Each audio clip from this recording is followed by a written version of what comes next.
बिस्मिल्लाहिर्रहमानिर्रहीम। My name is Syed Azmi Hussain and I am your math teacher. आज आप लोगों का जो टॉपिक है वो टॉपिक है unit number 2, system of real number, exponent and radical.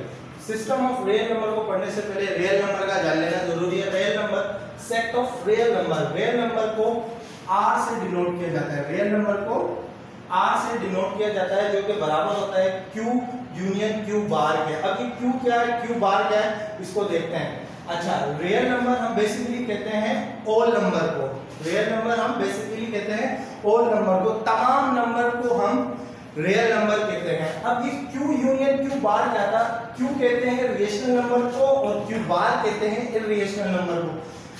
Set of rational number. Set of rational number क्या है? सेट ऑफ रेशनल नंबर दरअसल उन नंबर्स को कहा जाता है जिन्हें रेशो में लिखा जा सके या जो परफेक्ट स्क्वायर हो। Just like root 9 perfect square है 3 का, 25 5 का। ठीक है, इसी तरह से आप इसको इस तरह भी लिख सकते हैं, q is equal to all number of x such that x equal to p upon q, p q belong to integer q not equal to 0।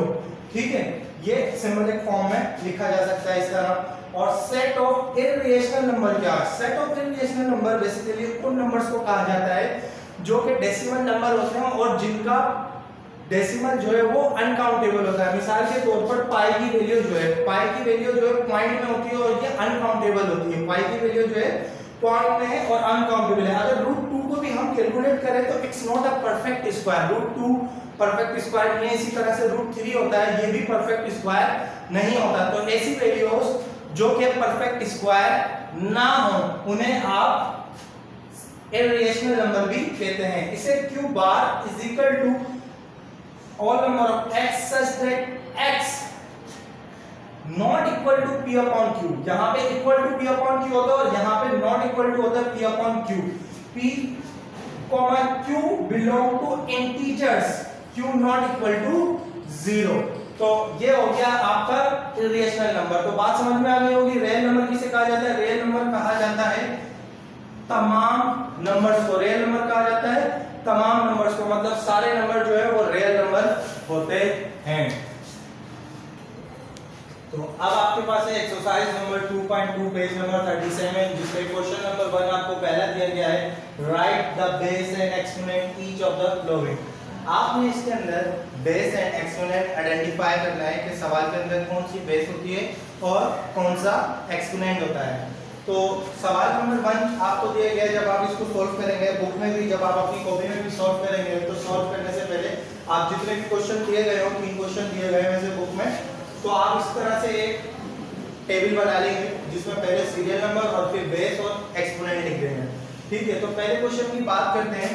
जो इस तरह से कैपिटल मतलब बड़ा लिखा हुआ है वो आपकी क्या होती है? बेस। मतलब 5 आपका क्या है? बेस है। 5 आपका क्या है? बेस। और 5 के ऊपर ये जो छोटी सी वैल्यू लिखी हुई है, छोटा करके जो लिखा हुआ है, वो आपका दरअसल है एक्सपोनेंट। मतलब 15 आपका एक्सपोनेंट है, 5 आपका बेस है। एक्सपोनेंट को हम पावर भी कहते हैं। एक्सपोनेंट को हम पावर भी कहते हैं। अब अगर क्वेश्चन नंबर 2 की बात करें, अगर यहाँ पे माइनस लगा हुआ है तो इससे भी हमें कोई प्रॉब्लम नहीं होनी चाहिए।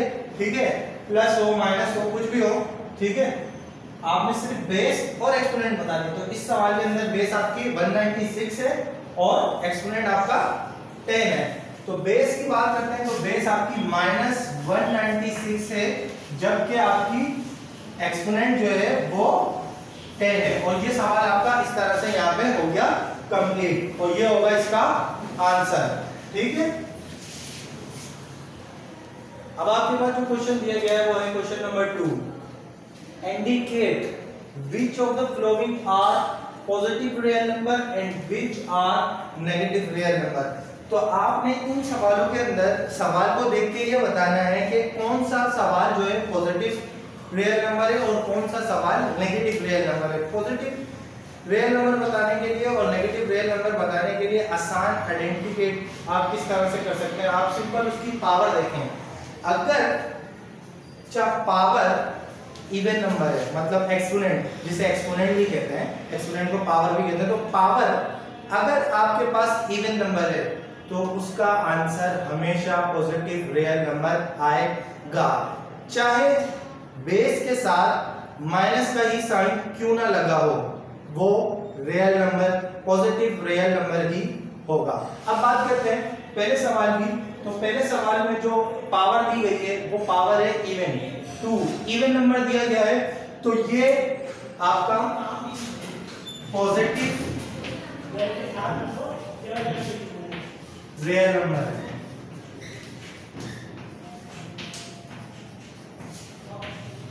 ठीक है, इसी तरह से अगर क्वेश्चन नंबर 2 की बात करें, अब पावर 104 है, आपने इतनी बड़ी पावर नहीं देखी है, आपने पावर का सिर्फ और सिर्फ लास्ट वाला नंबर देखना है। तो लास्ट वाला नंबर क्या है? 4। इट्स मीन दैट कि ये भी क्या है आपका इवन नंबर, ये भी क्या है आपका इवन नंबर।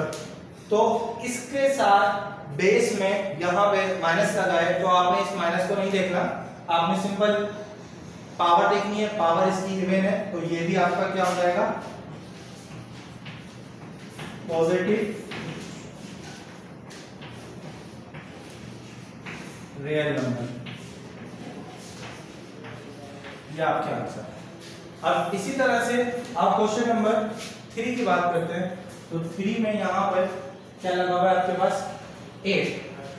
तो ये भी आपका 8 क्या है? आपका पॉजिटिव नंबर है, क्योंकि 8 एक इवन नंबर है। अब अगर इस सवाल को 8 को जगह पर अगर इसकी पावर यहाँ पे 7 होती तो 7 एक ओड नंबर है, 7 एक ओड नंबर है। तो अब आप इस सवाल को जरा गौर से देखिएगा कि ओड नंबर आ गया है, इसके साथ यहाँ पे नेगेटिव माइनस का साइन लगा हुआ है, तो ये आपका आ जाएगा नेगेटिव रियल नंबर में। ये किस में आ जाएगा आपका? Negative real number. अब अगर मैं कहूं कि एक सवाल आपको यूं दिया गया है कि यहां पे पावर लिखी हुई है 10, बेस है 104 और पावर है यहां पे 9, तो 9 आपका जो है एक ओड नंबर है, 9 आपका एक ओड नंबर है, लेकिन यहां प्लस का साइन है, मतलब कोई साइन नहीं है, इट्स मीन देख के यहाँ पे प्लस का साइन है। जब यहाँ पे प्लस का साइन है तो इसका मतलब ये है कि ये पॉजिटिव होगा आपका, पॉजिटिव रियल नंबर। अब सिंपली आप इस तरह से इसको समझ सकते हैं कि अगर किसी भी बेस के साथ पावर इवन नंबर में हो, चाहे उस बेस के साथ प्लस का साइन हो या माइनस का साइन हो, उसका आंसर हमेशा पॉजिटिव रियल नंबर आता है। इसी तरह से अगर किसी बेस के साथ उसकी पावर ओड नंबर है और उस बेस के साथ माइनस का साइन लगा है, तो उसका आंसर नेगेटिव नंबर में आएगा। या अगर किसी बेस के साथ प्लस का साइन लगा है और उसकी पावर ओड नंबर है, तो उसका आंसर पॉजिटिव रियल नंबर आएगा। इन शॉर्ट आप यूं कह सकते हैं कि अगर पावर ओड में है और बेस के साथ माइनस लगा है तो नेगेटिव रियल नंबर है, अगर किसी बेस के साथ प्लस का साइन लगा हुआ है और पावर ओड में है तो वो आपका क्या हो जाएगा? Real, positive real number. अब आपके पास जो क्वेश्चन दिया गया है वो क्वेश्चन नंबर 4 है, सिंप्लीफाई द फॉलोइंग। पहला क्वेश्चन दिया गया है क्वेश्चन नंबर 4 -91 की पावर 4। ठीक है, यहाँ पे आपको बताया गया है कि जब भी किसी सवाल के ऊपर कोई ब्रैकेट है, किसी सवाल पे कोई ब्रैकेट आ गया और उसके ऊपर पावर है, तो पावर डिस्ट्रीब्यूट होती है।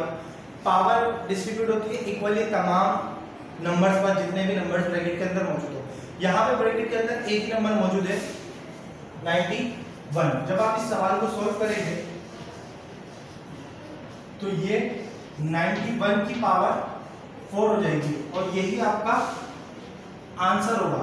अब समझने वाली बात यह है कि सवाल में माइनस था तो यहां से माइनस कहां चला गया। आपको अभी ये बात समझाई गई थी कि अगर किसी भी सवाल के ऊपर पावर इवन हो तो उसका आंसर हमेशा पॉजिटिव रियल नंबर आता है। इट्स मीन दैट कि इस सवाल के ऊपर जो पावर है वो पावर है इवन 4। इवन नंबर है, इसी बुनियाद पर इसका आंसर पॉजिटिव है, तो पॉजिटिव में प्लस का साइन लगाने की जरूरत नहीं होती, तो इसलिए इसका आंसर आ गया 91 की पावर 4। अब बात करते हैं क्वेश्चन नंबर 5 की। क्वेश्चन नंबर 5 के अंदर 5 की पावर 4 मल्टीप्लाई बाय 5 की पावर 2 दी गई है, जो कि इस रूल के तहत सोल्व किया जाता है। यहाँ पे a जो है आपकी बेस है और m आपकी पावर है, फिर मल्टीप्लाई और फिर a आपकी बेस है और फिर आपके पास पावर दी गई है, ठीक है। जब ये रूल है कि जब आपकी पावर, जब आपकी बेस सेम हो, जब आपकी बेस सेम हो और आपस में वो मल्टीप्लाई हो, तो उनकी पावरों को ऐड किया जाता है। जिस तरह a बेस सेम है तो आपने बेस को 1 टाइम लिख दिया और इनकी पावरों को m प्लस का साइन लगा के n लिख दिया।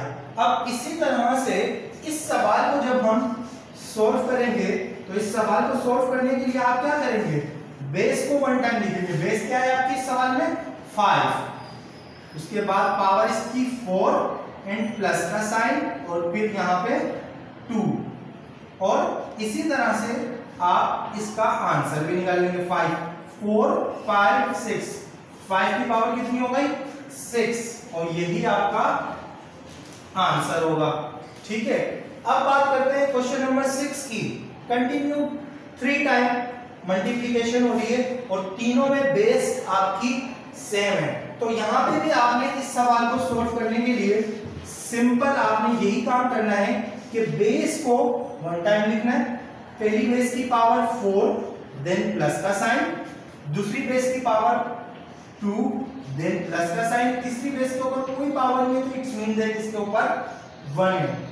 सबको काउंट करना है 4 5 6 एंड 7, तो a की पावर कितनी आ गई 7, और ये आपका हो जाएगा आंसर। अब बात करते हैं क्वेश्चन नंबर 10 की। तो क्वेश्चन नंबर 10 जो है वो आपका इस रूल के मुताबिक सॉल्व होता है कि जब किसी भी क्वेश्चन के ऊपर कोई पावर लगी हो तो पावर डिस्ट्रीब्यूट होती है, ब्रैकेट ओपन पावर डिस्ट्रीब्यूट, इसे कहते हैं ब्रैकेट ओपन पावर डिस्ट्रीब्यूट। जब ये ब्रैकेट ओपन होगी तो ये a, अच्छा ये डॉट जो है बेसिकली मल्टीप्लाई का ही साइन होता है, जब ये ब्रैकेट ओपन होगी तो ये n डिस्ट्रीब्यूट होगा इक्वली a पर भी और n पर भी, इक्वल टू a के ऊपर भी n आ गया डॉट b के ऊपर भी n आ गया। तो अब इस सवाल के अंदर भी आपने क्या करना है, इस सवाल में भी सिंपली आपने, जब आप इस सवाल को सॉल्व करेंगे तो ब्रैकेट को ओपन करेंगे, जब ब्रैकेट को ओपन करेंगे तो ये पावर डिस्ट्रीब्यूट हो जाएगी 13 पर भी और b पर भी, मतलब ये पावर a जो है वो, ये पावर जो है आपकी 13 a पर भी आ जाएगी और ये 13 पावर आपकी b पर भी आ जाएगी, और यही आपका आंसर होगा। आप इससे बिटवीन से मल्टीप्लाई का साइन हटा के इस तरह भी लिख सकते हैं, दोनों बातें सही हैं। अगर मल्टीप्लाई लिखा है तो भी ठीक है, नहीं लिखा तो भी ठीक है, क्योंकि जब भी कोई दो या दो से ज्यादा अल्फाबेट मैथ्स के अंदर कंटिन्यूअसली एक साथ लिखे गए हैं तो उसका मतलब यही होता है कि वो तमाम प्रोडक्ट है, तमाम मल्टीप्लाई हो रहे हैं। मतलब अगर यहाँ पे लिख दिया जाता a b c तो it's mean that a multiply by b, b multiply by c, ये तीनों आपस में मल्टीप्लाई होकर लिखे गए हैं, तो ये आपका है आंसर। अब आपके पास जो एक्सरसाइज दी गई है वो दी गई है 2.3 पेज नंबर 39। सिंपलीफाई, पहला क्वेश्चन दिया गया है लार्ज ब्रैकेट 2 की पावर 3 एंड ब्रैकेट के ऊपर अगेन पावर। अब इसे कहते क्या है, पावर ऑफ पावर कहते हैं, ये इस रूल के मुताबिक सॉल्व होगा सवाल। इसे कहा जाता है power of power, law of power of power, मतलब पावर के ऊपर पावर। जब ये ब्रैकेट ओपन होगी तो बाहर वाली पावर पावर के ऊपर आ जाएगी, इट्स मीन दैट बेस को हमने 1 टाइम लिखना है, उसकी पावर लिखनी है और बाहर जो भी पावर है वो मल्टीप्लाई करके लिख देना है। मतलब a base power m multiply by power n, m multiply by n आ जाएगा। इसी रूल के मुताबिक हम इस सवाल को सॉल्व करते हैं। सबसे पहले हमने लार्ज ब्रैकेट को ओपन करना है। जब हम इस सवाल को सॉल्व करते हैं तो हमारे पास ये स्मॉल ब्रैकेट है, ये आपने इसी तरह लिखे रहेंगे और लार्ज ब्रैकेट खत्म करेंगे तो ये इसके ऊपर पावर आ गई। अब 3 के ऊपर पावर है, 3 2 6, तो 2 के ऊपर पावर कितनी आ गई 6, मतलब 3 मल्टीप्लाई बाय 2, 3 मल्टीप्लाई बाय 2, अब इसका मतलब है कि 2 के ऊपर पावर 6 है, 2 के ऊपर पावर 6 है, तो 2 को 6 टाइम मल्टीप्लाई करा रहे हैं, ना कि 2 6 12 पढ़ना है आपने। अब हम 2 को 6 टाइम मल्टीप्लाई करा लेंगे,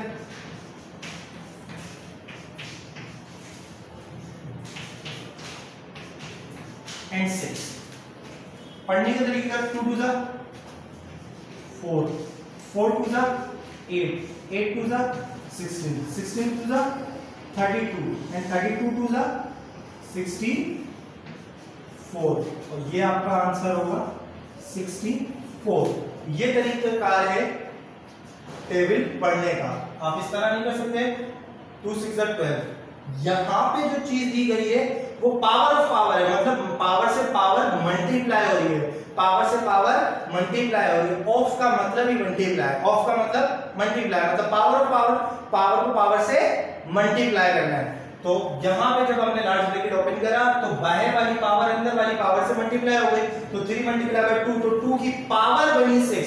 अब 2 की पावर क्या है, सिर्फ 6 है, तो 2 को 6 टाइम मल्टीप्लाई कराने पर क्या आ गया आपके पास 64। इसी तरह से अगर आप क्वेश्चन नंबर 3 की बात करते हैं, अगर आप क्वेश्चन नंबर 3 की बात करते हैं तो 3 के अंदर पावर के ऊपर पावर, फिर उस पावर के ऊपर भी पावर है। तो अब इस सवाल को जब आप सोल्व करेंगे तो सोल्व करने के लिए आसान तरीका आपके पास क्या है, आपने क्या करना है, सबसे पहले आप एक ब्रैकेट ओपन करते हैं, तो यहाँ पे 2 है, ये पावर इसके साथ आ जाएगी, पावर से पावर मल्टीप्लाई हो गई, ठीक है।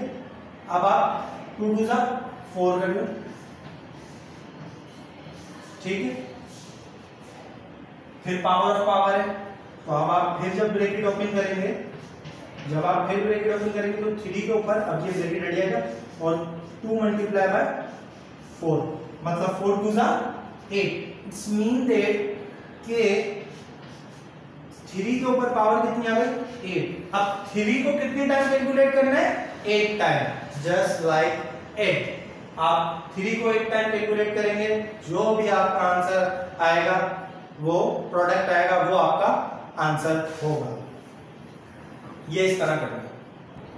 अब आप 3 को 8 टाइम लिख लें, 1 2 3 4 5 6 7 8। जब आप 8 टाइम लिख लेंगे तो टेबल पढ़ेंगे, 3 3 जा 9, 9 3 जा 27, 27 3 जा 81, 81 3 जा 243, फिर 243 जा 729, फिर 729 3 जा 287, और फिर 3 टाइम पढ़ेंगे तो 6561 आएगा।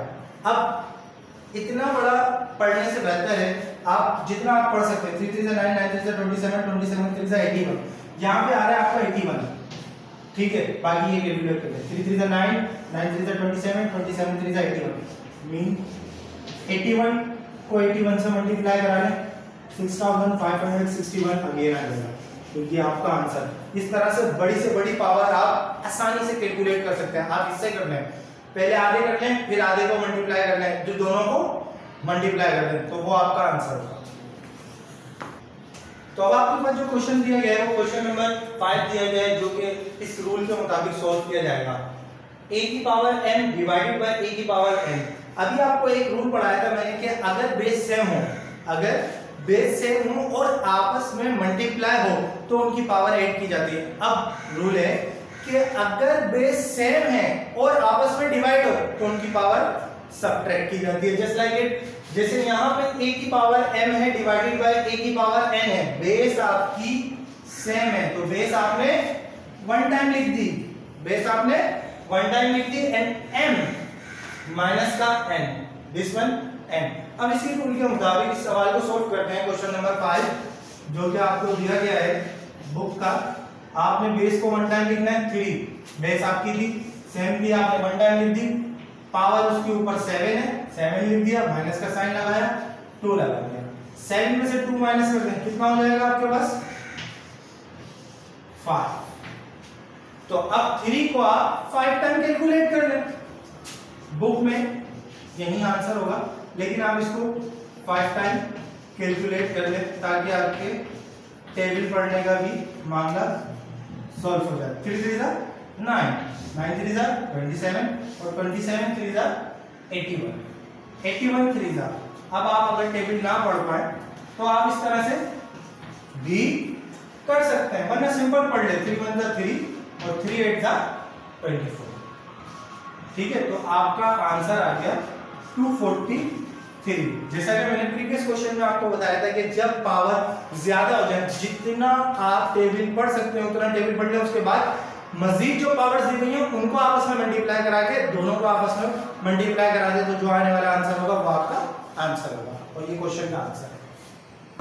अब आपको जो क्वेश्चन दिया गया है वो क्वेश्चन नंबर 9 है।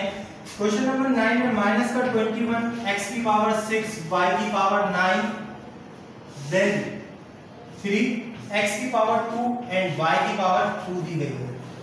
इस सवाल को सॉल्व करने के लिए आप इससे कर रहे हैं,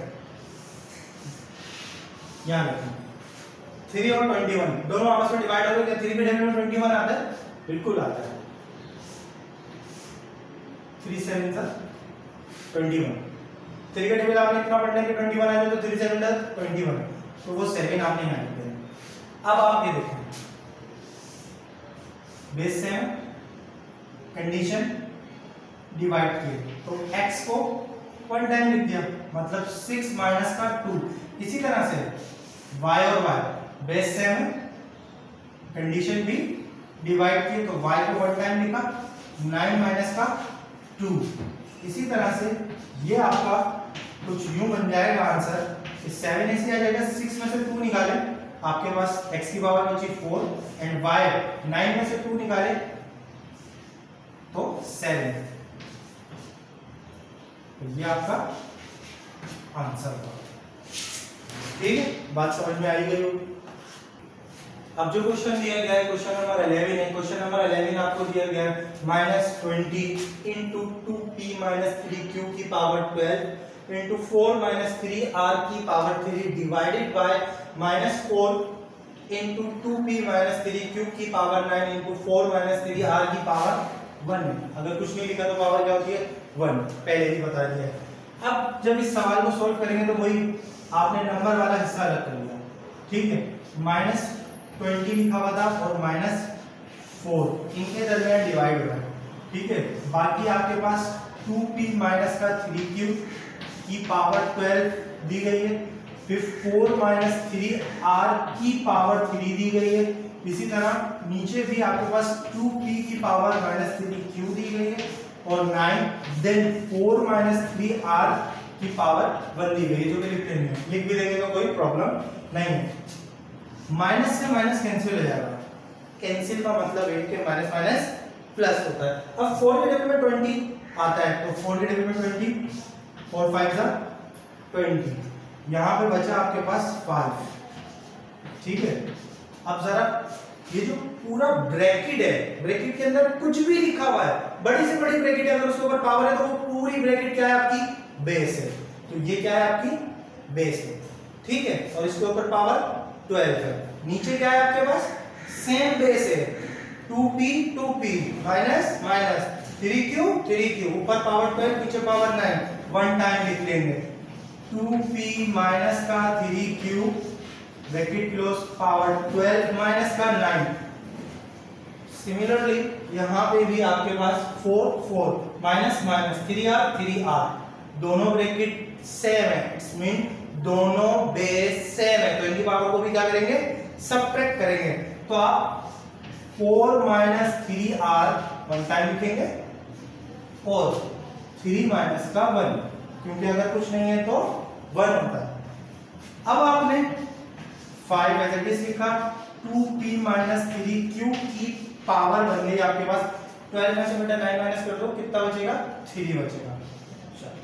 उसके बाद 4 माइनस 3r, 3 में से 1 माइनस कर देंगे, क्या बचेगा आपके पास 2, और यही आपका क्या होगा बेटा आंसर, ठीक है। बात तो समझ में आई होगी। अब आपके पास जो एक्सरसाइज दी गई है 2.4 पेज नंबर 41 पे पहला सवाल दिया गया सिंपलीफाई, क्वेश्चन नंबर 1 है। अब इस क्वेश्चन के अंदर वही पावर डिस्ट्रीब्यूट करने वाला मेथड है, लेकिन जब तक ब्रैकेट के अंदर कोई काम हो सकता है आप ब्रैकेट ओपन नहीं करेंगे। 3/12 के ऊपर पावर 6, ऊपर 3 है नीचे 12 है, 3 के टेबल में 12 आ सकता है, 3 के टेबल में 12 आ सकता है। तो 3 से 12 को आप डिवाइड कर दें, 3 4 जा 12, ठीक है। अब जो ब्रैकेट के अंदर बचने वाली वैल्यू है वो 1/4 है।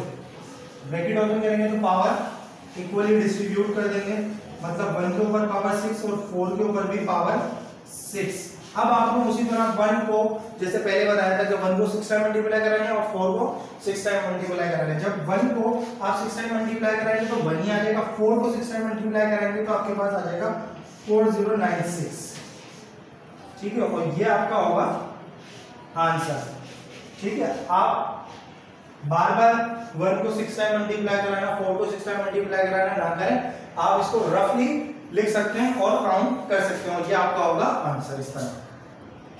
अब जो आपको क्वेश्चन दिया गया है, क्वेश्चन नंबर 5 दिया गया है। क्वेश्चन नंबर 5 में आपको ब्रैकेट दिया गया है 8a की पावर 2 b की पावर 1 3c d की पावर 1 एंड -2। अब इसमें आपको समझने वाली ये चीज है कि कभी भी पावर माइनस में नहीं होती। अगर किसी भी नंबर के ऊपर पावर माइनस में आ जाए तो उसे प्लस में लाना होता है। तो उसे प्लस में किस तरह से लाया जाता है, कोई भी नंबर है आप उसे रेसिप्रोकल कर दें, मतलब उसे पलट दें उस वैल्यू को। जब हम इस वैल्यू को पलट देंगे तो ये वैल्यू में 3cd जो है आपका ऊपर आ जाएगा और 8a की पावर 2b नीचे आ जाएगा, और यहाँ पे पावर जो थी वो माइनस से प्लस में कन्वर्ट हो जाएगी। अब आपने ब्रैकेट ओपन करनी है और पावर इक्वली सब पे डिस्ट्रीब्यूट करनी है, जिस तरह प्रीवियस क्वेश्चन में आप प्रीवियस एक्सरसाइज में करते आए हैं। तो 3 के ऊपर पावर 2 आ जाएगी, c के ऊपर पावर 2 आ जाएगी, d के ऊपर पावर 2, और इसी तरह से 8 के ऊपर पावर 2, a के ऊपर पावर है तो पावर से पावर मल्टीप्लाई हो जाएगी, और b के ऊपर पावर 2। अब आप इसे सॉल्व कर लेंगे। 3 के ऊपर पावर 2 का मतलब 3 3 जा 9, नॉट 3 2 जा 6। c के ऊपर पावर 2 एज इट इज आ जाएगी, d के ऊपर पावर 2 एज इट इज आ जाएगी। 8 के ऊपर पावर 2 8 8 जा 64 हो जाएगा।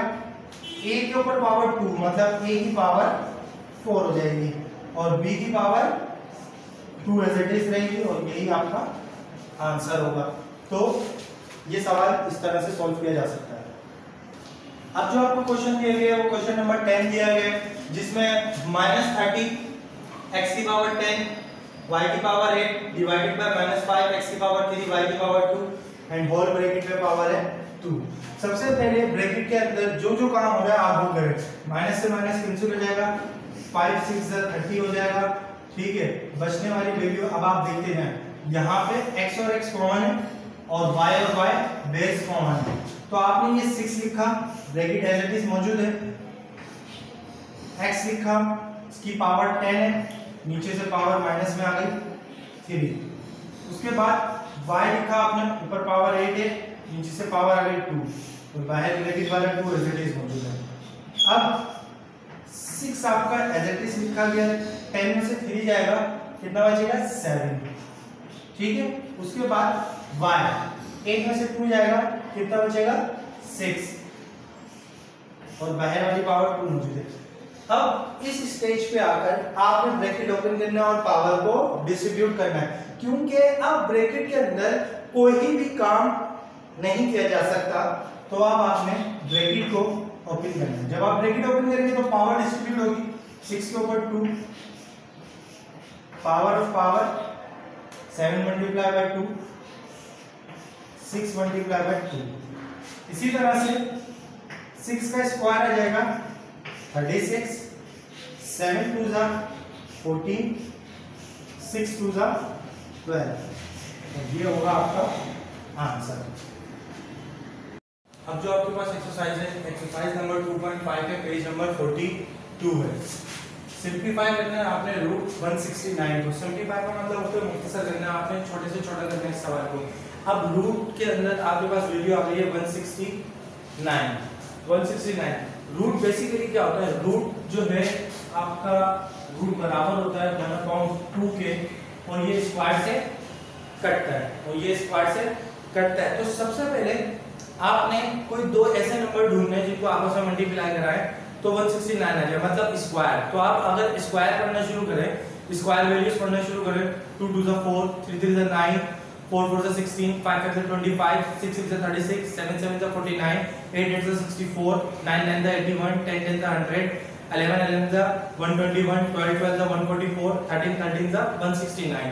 इट्स मीन दैट कि 13 का स्क्वायर जो है वो 169 आता है हमारे पास। अगर इस सवाल के अंदर आप इस तरह से जब इस सवाल को सोल्व करें कि 169, अब आपको पता है कि ये 13 का स्क्वायर रूट है, तो आपने ये 13 लिखा, 13 का पेयर बन गया, ठीक है। इसका मतलब ये है कि 13 का स्क्वायर आ गया, स्क्वायर से रूट कैंसिल हो जाता है, स्क्वायर से रूट कैंसिल, जब स्क्वायर से रूट कैंसिल हो गया तो बचा क्या आपके पास 13।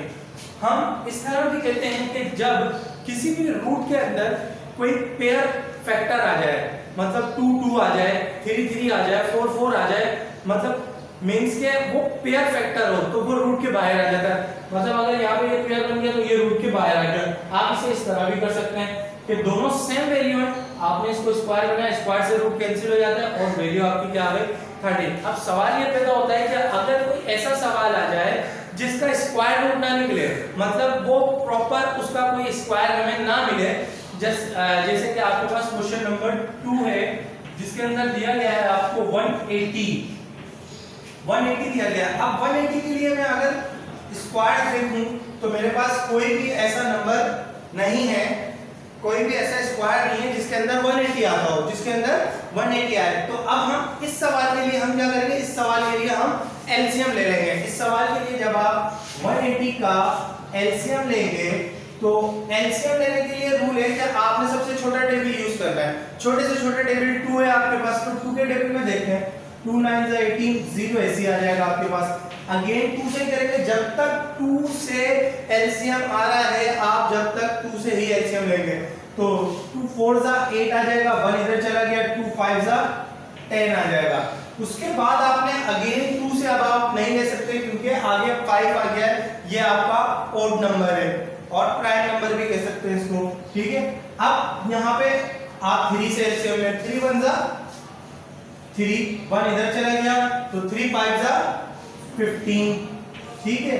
Again 3 5 * 15 and then 5 1 * 5। अब ये इसके फैक्टर है, ये इसके फैक्टर है। 2 2 का एक पेयर है, 3 3 का एक पेयर है और 5। तो आप इसको इस तरह से कर ले, जब आप इस सवाल को सॉल्व करें तो आप ये सारी वैल्यूज जो फैक्टर्स निकाले आपने एलसीएम के जरिए वो सारे आप रूट में लिख लें। 2 × 2, 3 × 3 एंड 5। तो देखें पेयर बनने वाली वैल्यूज कौन सी हैं, आपके पास पेयर बनने वाली वैल्यू 2 है, 3 है और 5 है। तो आप इस तरह कर सकते हैं, 2 स्क्वायर लिख सकते हैं इसको, 3 स्क्वायर लिख सकते हैं, ठीक है। और स्क्वायर से रूट कट जाएगा तो स्क्वायर से रूट किसके ऊपर से कटे, सिर्फ 2 के ऊपर से और 3 के ऊपर से, लेकिन 5 के ऊपर रूट मौजूद है। तो 3 2 * 6 हो जाएगा और √5 एज इट इज। तो इसका आंसर आ जाएगा आपके पास 6√5। और ये आपके हो गए 2 क्वेश्चन। अब आपके पास जो क्वेश्चन है क्वेश्चन नंबर 4 है जिसके अंदर √16 × √12 लिखा हुआ है। इस सवाल को सॉल्व करने के लिए आप देखें √16 है एंड √12 है। तो 16 का तो square root perfect square root है, ये 4 4 * 16 आ जाता है, लेकिन 12 के लिए हमारे पास कोई ऐसा नंबर नहीं है जो आपस में मल्टीप्लाई करके 12 आ जाए। अगर हम टेबल पढ़े तो 2 2 * 4, 3 3 * 9, 4 4 * 16 आता है। तो मतलब 3 के टेबल में 9 आ जाएगा और 4 के टेबल में 16, तो 12 इनके बिटवीन है। इट्स मीन दैट कि 12 का आपको एलसीएम लेना होगा, जबकि आपके पास 16 का परफेक्ट स्क्वायर है 4। अब आप डायरेक्ट 4 स्क्वायर लिख सकते हैं, 4 × 4 लिखने की नीड नहीं होती। 12 वो आपको समझाने के लिए बताया गया था। अब 12 का आपने एलसीएम ले लेना, वही काम करेंगे आप। 2 से 2 6 * 12 हो जाएगा, 2 3 * 6 हो जाएगा एंड 3 1 * 3। तो अब इसके ये फैक्टर है, इसके ये फैक्टर है, इसका मतलब ये है कि 2 का पेयर है तो 2 के ऊपर आपके पास स्क्वायर आ जाएगा एंड 3, यहाँ स्क्वायर से रूट कैंसिल, यहाँ स्क्वायर से रूट कैंसिल। तो पहला 4 बाहर आ गया, रूट खत्म हो गया इसका, यहाँ से 2 बाहर आ गया रूट के और 3 रूट के अंदर बचा। 4 2 * 8 आ गया आपके पास और √3, तो 8√3 आपका आंसर हो गया और ये इस सवाल का आंसर था। अब जो क्वेश्चन है आपके पास क्वेश्चन नंबर 6, √15 डिवाइडेड बाय √5। √15 और डिवाइडेड बाय √5 के अंदर आपने करना क्या है, √15 का कोई स्क्वायर रूट नहीं है तो 15 के लिए आपने वही एज इट इज आप एलसीएम ले लेंगे, क्योंकि टेबल से आ नहीं सकता तो 3 5 तो 15 कर लेंगे और 5 1 का 5 हो जाएगा। ठीक है, ये इसके फैक्टर आ गए। जब आप इस सवाल को सॉल्व करेंगे तो √15 डिवाइडेड बाय √5। अब आपने करना है क्या है, √15 के जो फैक्टर है, √15 का फैक्टर है 3 मल्टीप्लाई बाय 5 और ये √5। अगर ऊपर वाले रूट को ब्रेक करके लिख दिया जाए तो उससे कोई फर्क नहीं पड़ेगा, क्योंकि वो दोनों रूट में ही है और ये √5 नीचे है। तो √5 से √5 आपका होगा नीचे, डिवाइड में सेम वैल्यूज आ गई, सेम रूट्स आ गए तो कैंसिल हो गया और बचने वाली वैल्यू बची आपके पास √3। यही आपका आंसर है। अब यहाँ पे समझ ये ले बात, अगर ऊपर 2 है नीचे 2 है तो 2 से 2 कैंसिल हो जाता है। इसी तरह से अगर सेम रूट है, जैसे एक क्वेश्चन है आपके पास 76 डिवाइडेड बाय √76, ये दोनों आपस में कैंसिल हो जाएंगे, आंसर आ जाएगा 1। ठीक है, तो इसी तरह से जब इस रूट को आपने ब्रेक करा तो ये √3 मल्टीप्लाई बाय √5 है, क्योंकि प्रोडक्ट है आप ब्रेक कर सकते हैं। √3 मल्टीप्लाई बाय √5 तो √5 से √5 डिवाइड में कैंसिल हो गया, बचा आपके पास √3 और यही आपका आंसर है। अब जो आपके पास क्वेश्चन है वो क्वेश्चन नंबर 11 है। क्वेश्चन नंबर 11 में आपको क्या दिया गया है, क्वेश्चन नंबर 11 में आपको दिया गया है 5√8 माइनस का 2√8।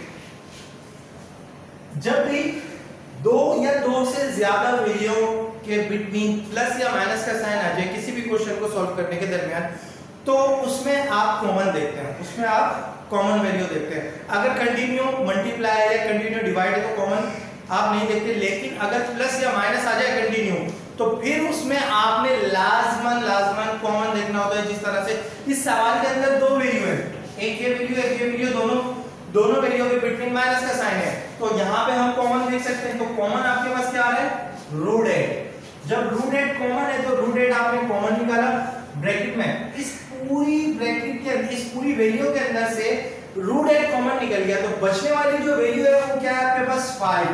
देन माइनस जहां से भी √8 बाहर निकल चुका है तो बचने वाली वैल्यू क्या है आपके पास 2। तो इस तरह से इस सवाल के अंदर आपके पास 5 में से 2 निकालते कितना बचेगा 3 और ये √8 और यही आपका आंसर होगा। ठीक है बेटा। अब आपके पास जो एक्सरसाइज है वो है एक्सरसाइज नंबर 2.6 पेज नंबर 43 है, जिसके अंदर पहला सवाल दिया गया है आपको write down the radical and the index for the following. आपने इस सवाल के अंदर से रेडिकल और इंडेक्स को अलग करना है। तो रेडिकल किस चीज को कहा जाता है और इंडेक्स किस चीज को कहा जाता है, तो रेडिकल कहा जाता है रूट के अंदर या किसी ब्रैकेट के अंदर, रूट के अंदर जो वैल्यू होती है उसे आप रेडिकल कहते हैं और रूट के बाहर जो वैल्यू होती है उसे आप इंडेक्स कहते हैं। अगर पहले सवाल की बात करें तो इस सवाल को जब आप सॉल्व करेंगे कॉपी में तो आप इस तरह से सॉल्व करेंगे। आप सिंपली यहाँ पे लिख लें रेडिकल, इसका रेडिकेंड क्या है, ठीक है। इसमें रेडिकेंड आपका क्या है 35। और बात करते हैं अगर इंडेक्स की, तो इंडेक्स में रूट के बाहर क्या लिखा हुआ है 4। सिंपली आपने रेडिकल और इंडेक्स बताना है। अगर इस सवाल की बात करें तो इस सवाल के अंदर जब आप इस सवाल को सॉल्व करेंगे तो इस सवाल में आपने क्या करना है, वही काम करना है आपने, रेडिकेंड और इंडेक्स बताना है। तो यहां पे रेडिकेंड क्या है x y z divided by t और यहाँ पे रूट के बाहर मौजूद है वैल्यू 5। तो यही आपका आंसर है। अब जो आपके पास क्वेश्चन है वो क्वेश्चन नंबर 6 है। क्वेश्चन नंबर 6 के अंदर क्या करना है आपने, क्वेश्चन नंबर 6 के अंदर आपको जो सवाल दिया गया, आपने इससे पहले सवाल करे स्क्वायर रूट वाले, जिसके अंदर आपको बताया गया कि रूट बराबर होता है स्क्वायर के। अगर रूट के ऊपर यहाँ पे 3 आ गया है तो इसका मतलब है ये 1/3 है। अगर रूट के ऊपर यहाँ 4 आ जाए तो ये 1/4 है। इवन कि यहाँ पे अगर 100 भी आ जाता है तो ये 1/100 है। अगर यहाँ पे a आ जाता है तो ये 1/a है। मतलब रूट के बाहर जो भी वैल्यू आ जाती है वो बराबर हो जाती है 1 अपॉन के। ठीक है, अब इस सवाल की बात करें अगर हम, तो इस सवाल के अंदर जैसे अगर यहाँ पे क्यूब नहीं होता, 3 नहीं होता, तो आप कोई ऐसे नंबर दो ऐसे नंबर ढूंढते जिनको आपस में मल्टीप्लाई करा कर 27 आ जाए, लेकिन अब यहाँ पे 3 है, तो अब आपको कोई ऐसे 3 नंबर ढूंढने जिनको आपस में मल्टीप्लाई कराए तो 27 आ जाए। तो आप सबसे पहले सिंपली 2 से पढ़ें, 2 2 4 4 2 8, इट्स मीन दैट कि 2 से नहीं आएगा। फिर 3 से पढ़ लेते हैं, 3 3 9 9 3 27। इसका मतलब ये है कि अगर 3 को कंटिन्यू 3 टाइम मल्टीप्लाई कराया जाए तो आपके पास वैल्यू आ जाती है 27। तो अब इस सवाल के लिए आपको इसके फैक्टर मिल गए, इसके फैक्टर मिल गए, तो अब आप इस तरह से कर सकते हैं, मतलब 3 multiply by 3 multiply by 3, continue multiply same number है तो आप इसको इस तरह से लिख सकते हैं 3 के ऊपर पावर 3। आपको मैंने बताया अभी कि अपॉन में आ जाती है वैल्यू, आप इसको इस तरह से भी लिख सकते हैं 1/3। जब आप इस वैल्यू को ब्रैकेट को ओपन करेंगे, रूट हटा दिया, रूट की जगह पर उसकी वैल्यू लगा दी 1/3, जब आप ब्रैकेट को ओपन करेंगे तो 3 के ऊपर पावर 3 मल्टीप्लाई बाय 1/3, 3 से 3 कैंसिल, बचने वाली वैल्यू आपके पास 3, ये आपका आंसर हो जाएगा। ठीक है, लेकिन इस सवाल में इस स्टेप को करने की इतनी नीड नहीं है, आप इसे यहां भी काट सकते हैं कि 3 की पावर से √3 कट गया, 3 की पावर से √3 कट गया और डायरेक्ट आंसर आ गया आपके पास 3। आपको ये चीज इसलिए बताई गई कि आपको ये बात समझ में आ जाए कि रूट स्क्वायर से कटता है, अगर रूट के ऊपर पावर 3 है और अंदर फैक्टर आपके पास 3 मिल गया, आपको कोई ऐसे नंबर मिल गए जिनको आपस में 3 दफा मल्टीप्लाई करा दें और उसकी पावर 3 बना दें, तो उससे भी रूट कट सकता है। इसी तरह से अगर हम क्वेश्चन नंबर 7 की बात करें तो क्वेश्चन नंबर 7 के अंदर आपके पास जो वैल्यू दी गई है वो वैल्यू दी गई है आपके पास 625, ये वैल्यू दी गई है आपको 625। अगर आप इस सवाल को सॉल्व करते हैं तो इस सवाल को सॉल्व करने के लिए आपके पास 5 एक ऐसा फैक्टर है जिसको 4 टाइम मल्टीप्लाई कराएं तो 625 आ जाए, 5 5 जा 25, 25 5 जा 125 एंड 125 5 जा 625। मतलब 5 एक ऐसा फैक्टर था जिसको मैं 4 टाइम मल्टीप्लाई कराऊं तो मेरे पास क्या आ जाएगा 625, क्योंकि बाहर रूट के बाहर 4 है, तो मुझे अंदर वाली वैल्यू के लिए उतने ही फैक्टर चाहिए सेम जिनको 4 टाइम मल्टीप्लाई कराऊं। अगर रूट के बाहर 3 होता तो मुझे उतने ही नंबर फैक्टर चाहिए होते कि उन्हें 3 टाइम मल्टीप्लाई कराने के बाद मेरा प्रोडक्ट ये इस तरह वाला, जैसे ये 27 था तो बाहर रूट के 3 था तो मुझे कोई 3 ऐसे नंबर चाहिए थे सेम जिनको आपस में मल्टीप्लाई कराओ तो 27 आ जाए, तो 3 था, 3 की पावर 3 बना दी थी हमने। अब यहाँ पे 4 है, तो इसका मतलब ये है कि जब मैं यहाँ पे इस सवाल को सॉल्व कर रहा हूँ तो यहाँ मेरे पास आ रहा है 5 multiply by 5 multiply by 5 multiply by 5। ठीक है, तो इस हिसाब से यहाँ पे रूट के ऊपर पावर 4 आ गई और 5 के ऊपर पावर 5 आ गई, तो √4 से 5 की पावर 4 कैंसिल हो गई, बचने वाली जो वैल्यू बची वो आपके पास क्या बची 5, और यही आपका आंसर है। बात समझ में आ गई? इसको आप इसी तरह से भी कर सकते हैं कि अगर आप यूं करना चाहें तो आप इसे इस तरह भी कर सकते हैं कि ये 5 आ गई, ये पावर 4 आ गई, ये 1/4 रूट की वैल्यू आ गई, ब्रैकेट को ओपन करा 4 मल्टीप्लाई बाय 1/4, 4 से 4 कैंसिल हो गया और बचने वाली वैल्यू 5। ठीक है, अगर हम रूट को हटाते हैं, अगर हम रूट को हटाते हैं तो रूट को हटाने पर इस तरह से किया जा सकता है और विदाउट रूट को हटाने पर इस तरह से किया जा सकता है। दोनों मेथड्स के अंदर कोई प्रॉब्लम नहीं है, आप दोनों में से कोई भी कर सकते हैं। अब इस एक्सरसाइज का ये लास्ट क्वेश्चन है, क्वेश्चन नंबर 14। इसके अंदर रूट के बाहर 3 है, अंदर 64 है, डिवाइड में 216 है, a की पावर 3, b की पावर 9, c की पावर 6, d की पावर 18। तो अब इस सवाल के लिए क्या किया जाए, जब इस तरीके का कोई सवाल आ जाए तो आपको बता दिया कि रूट किसके बराबर है 1/2 के, अगर 3 लिखा तो 1/3 के। इसका मतलब ये है कि मुझे 64 के लिए कोई ऐसा फैक्टर चाहिए जिसे 3 टाइम मल्टीप्लाई कराऊं तो मेरे पास 64 आ जाए, और 216 के लिए मुझे कोई ऐसा फैक्टर चाहिए जिसको 3 टाइम मल्टीप्लाई कराऊं तो 216 आ जाए। ठीक है, जिस तरह आप स्क्वायर पढ़ते हैं इसी तरह आप क्यूब भी पढ़ते हैं, तो हम क्यूब पढ़ना शुरू करते हैं। अगर क्यूब पढ़ते हैं हम 64 के लिए हम 4 का क्यूब पढ़ते हैं तो 4 4 से 16 आता है और 16 4 से 64 आता है। इट्स मीन दैट कि 4 की पावर 3 जो है 4 मल्टीप्लाई बाय 4 मल्टीप्लाई बाय 4 ये आती है आपके पास 64 4 4 4 16 एंड 64 4 64। इसी तरह से 216 के लिए आपके पास है 6 का क्यूब, मतलब 6 multiply by 6 multiply by 6 is equal to 216।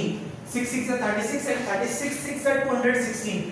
इस तरह से आप इस सवाल को यूं सॉल्व कर सकते हैं कि आपके पास 4 का आपके पास आ जाएगा क्यूब, 6 का आपके पास क्यूब आ जाएगा, a की पावर 3 एज इट इज, 9 की पावर, b की power 9 as it is, c की power 6 as it is, d की पावर 18 एज इट इज। अब रूट की जो वैल्यू है वो मुझे डिस्ट्रीब्यूट करनी है, तो डिस्ट्रीब्यूट करने के लिए मैं सिंपली पहले इस तरह से लगा दूंगा ब्रैकेट, 4 के ऊपर पावर 3, a के ऊपर 3, b के ऊपर 9, c के ऊपर पावर क्यूब आ गई, 6 आ गई c के ऊपर, d के ऊपर 18 एंड ब्रैकेट के बाहर आ जाएगा 1/3। अब ये जो 1/3 है ये बेसिकली 1/3 जो है ये √3 के बराबर है। अब ये √3 मुझे सबके साथ डिस्ट्रीब्यूट करना है, मतलब जब ये ब्रैकेट ओपन होगी तो ये जो 1/3 है ये तमाम वैल्यू के साथ डिस्ट्रीब्यूट हो जाएगा। तो ब्रैकेट ओपन करके हम 1/3 को तमाम वैल्यू के साथ डिस्ट्रीब्यूट कर देंगे। जब हम तमाम वैल्यू के साथ डिस्ट्रीब्यूट करेंगे तो ये इस तरह से आ जाएगा 4 की पावर 3 मल्टीप्लाई बाय 1/3। a के साथ पहले से 3 मौजूद है तो 3 मल्टीप्लाई बाय 1/3।